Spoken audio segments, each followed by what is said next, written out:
कांग्रेस ने महाराष्ट्र विधानसभा चुनाव में आए नतीजों पर सवाल खड़े किए हैं। कांग्रेस के वरिष्ठ नेता पवन खेड़ा ने एक प्रेस कॉन्फ्रेंस में ईवीएम को लेकर भी सवाल किए और उन्होंने यहां तक कहा कि झारखंड के नतीजों को दिखाकर आप हमारे सवालों को नहीं रोक सकते हैं। हमारे सवाल लगातार जारी रहेंगे, हम लगातार सवाल उठाते रहेंगे। आप खुद सुन सकते हैं कि कांग्रेस के वरिष्ठ नेता पवन खेड़ा चुनावी प्रक्रिया पर किस तरह से सवाल उठा रहे हैं और चुनाव आयोग को लेकर उन्होंने मीडिया से बातचीत में क्या कहा है। इस पे सवाल हम जीतें या हारें, चुनावी प्रक्रिया पे हम सवाल उठाते रहेंगे। जिस देश में बच्चों के एग्जाम के पेपर लीक हो जाते हैं, वहां हम क्या आंख बंद करके मशीनों पर, आंख बंद करके चुनाव आयोग पर, आंख बंद करके चुनावी प्रक्रिया पर भरोसा कर सकते हैं? आप बताइए, एक पेपर एक राज्य में हमें बता दीजिए पिछले 10 साल में जो लीक नहीं हुआ हो। इसलिए जब हम बार बार चुनावी प्रक्रिया की बातें करते हैं, चुनाव ईवीएम्स की पारदर्शिता की बात करते हैं, 99% बैटरीज की बात करते हैं, तो चुनावी प्रक्रिया को और पारदर्शी और लोकतंत्र को और मजबूत बनाने के लिए यह बात करते हैं। आप झारखंड का नतीजा दिखा दिखाकर हमारा मुंह नहीं बंद कर सकते। हम नहीं चुप होंगे, हम बोलेंगे और चुनाव आयोग से हम बार बार बोलेंगे।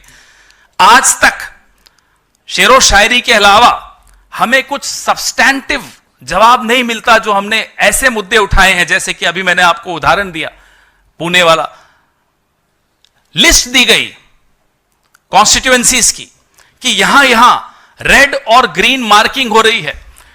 बीजेपी के नेता रेड मार्किंग मतलब इन नामों को हटा दिया जाए वोटर्स लिस्ट से। हमने लिस्ट दी, उसका जवाब नहीं आया। 99% बैटरीज के बारे में आज तक जवाब नहीं दिया। शेरो शायरी जरूर आई, वो भी बड़ी वाहियात प्रकार की शेरो शायरी थी, उसमें भी कोई मनोरंजन नहीं था।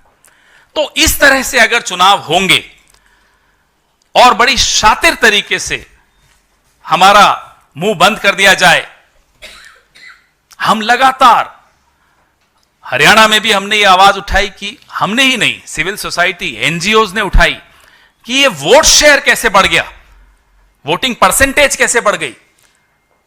1 घंटे, 2 घंटे, 3 घंटे, 12 घंटे में बढ़ता चला जा रहा है। चुनाव खत्म होने के बाद ये कैसे हो रहा है?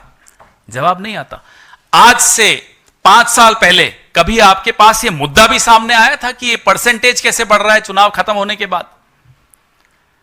रोज हर चुनाव के बाद और काउंटिंग से पहले कहीं ना कहीं आपके ही चैनल्स पे, सोशल मीडिया हैंडल्स पे ये खबरें चलाई जाती हैं, दिखती हैं, वीडियोस दिखाई देते हैं कि बीजेपी के नेता की गाड़ी में ईवीएम मशीन मिली कल नागपुर में, कल रात को, परसों। कोई जवाब नहीं। क्या चुप्पी से चुनाव आयोग अपने आप को, रात की नींद कैसे आती होगी इन लोग? चुप रहना कोई उत्तर होता है क्या?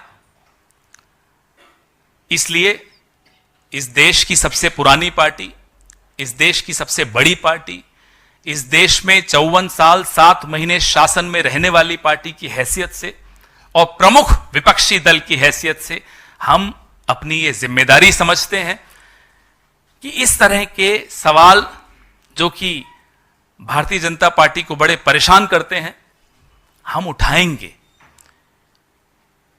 क्योंकि हमें आने वाली पीढ़ियों की चिंता है, हमें लोकतंत्र की चिंता है, हमें इस देश में पारदर्शी चुनाव करवाने की जिम्मेदारी हम अपनी भी मानते हैं।